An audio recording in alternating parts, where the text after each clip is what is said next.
ইসমাইল হানিয়া হামাসের রাজনৈতিক শাখার প্রধানের পদে থাকলেও তাকে এই গোষ্ঠীর শীর্ষ নেতা মনে করা হয়।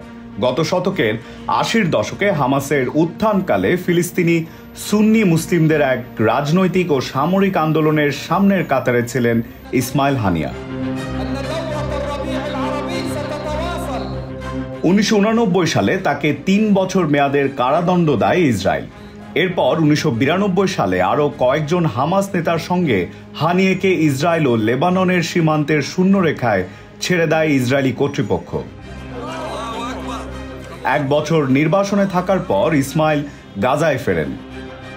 ১৯৯৭ সালে হামাসের মতাদর্শিক গুরুর কার্যালয় প্রধানের দায়িত্ব পান তিনি। এতে হামাসে তার পদমর্যাদা বেড়ে যায়।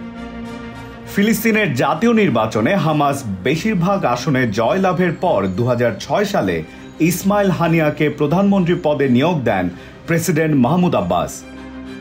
কিন্তু সপ্তাহব্যাপী রক্তক্ষয়ী সংঘাতের পর গাজায় মাহমুদ আব্বাসের দল ফাত্তার কার্যক্রম বন্ধ করে দেয়া হলে প্রধানমন্ত্রীর পদ থেকে হানিয়াকে সরিয়ে দেয়া হয়। তবে হানিয়ে এই সিদ্ধান্তকে অসাংবিধানিক আখ্যায়িত করেন। তিনি বলেন তার সরকার ফিলিস্তিনি জনগণের প্রতি তাদের জাতীয় দায়িত্ব থেকে সরবে না এবং তিনি গাজা শাসন করতে থাকবেন। পরে ২০১৭ সালে ইসমাইল হানিয়া হামাসের রাজনৈতিক ব্যুরোর প্রধান নির্বাচিত হন।